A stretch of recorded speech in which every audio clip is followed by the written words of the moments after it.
আজকের গল্পটি শুনে আপনি আপনার চোখ থেকে পানি ফেলতে বাধ্য হবেন।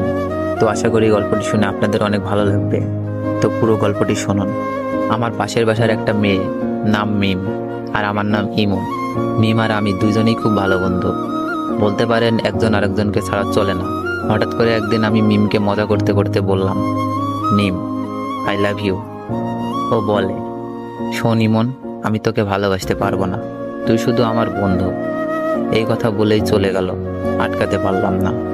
এভাবেই দিন যেতে লাগলো, কিন্তু মিম তো আমাকে ভালোবাসে না। কি যে করি। বলতে বলতে মিমের ফোন। ওই ইমন, কি করছো? তোর কথাই ভাবছিলাম মিম। চুপ থাক, খাইছস? না, তুই খাইছস মিম? হ্যাঁ খাইছি। তুই এখনই খেয়ে নে, আর মাঠে তাড়াতাড়ি আয়।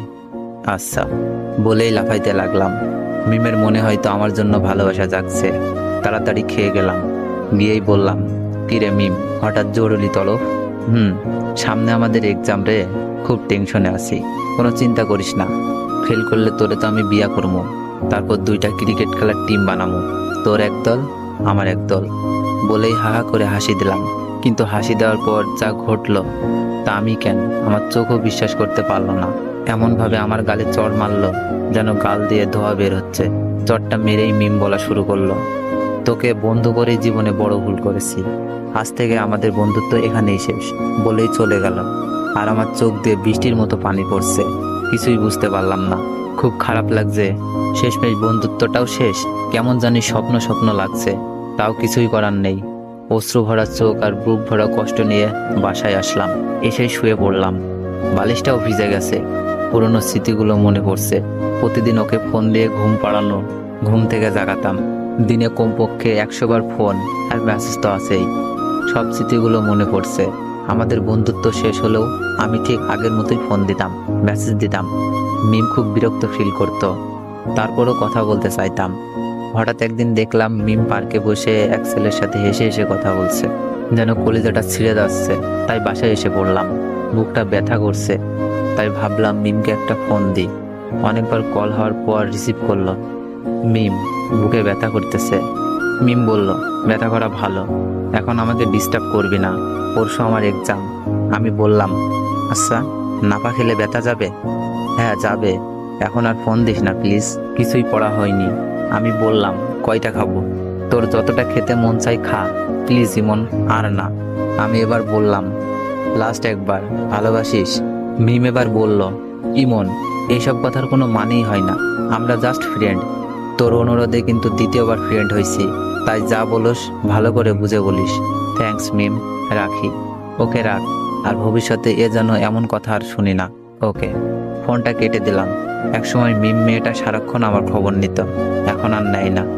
আর জিজ্ঞেস করে না কাউকে পছন্দ করিস কিনা, আর আগের মতো কি করতে হবে বলে না। হঠাৎ বুকের ভেতরে আবার চিপ দিয়ে উঠলো। বুকটা চেপে ধরে একটু বিছানায় শুয়ে পড়লাম। খুব কষ্ট হচ্ছে। আবার বিছানা থেকে উঠে আমাকে নাবা খেতে হবে। কয়টা খাবো? মিম তো বলেই দিয়েছে যতটা ইচ্ছা খেতে পারে।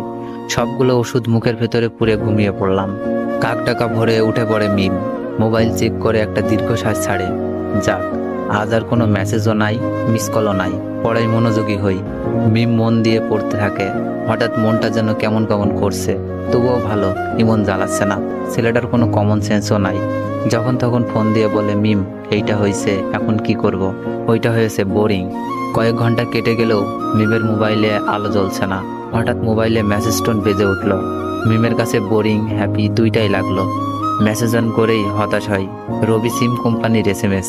রবি সিমকে কয়েকশো গালি দেয় সে। ঘড়ির ঘন্টার কাঁটা ক্রমশই বেড়ে চলেছে, কিন্তু একটি বারের জন্য ইমনের মোবাইল থেকে কল আসে না। হঠাৎ মিমের স্মরণ হয় কতদিনের কথা। ইমন বলেছিল, মিম, বুকে ব্যথা। ওর ভুরু যুগল কুঁচকে যায়, মুখটা কালো হয়ে যায়, বুকের ভেতরটা খা খা করে ওঠে। মন থেকে কত রকম ভয় করছে। রাত 9টা। মিম একদম পড়তে পারছে না। বারবার ইমনের কথা মনে পড়ছে। ইমনের মেসেজ তো তার বোরিং লাগতো, কিন্তু সে কেন এখন ইমনের মেসেজ খুঁজতেছে? কিছুই না ভেবে ইমনের নাম্বারে ফোন দেয়।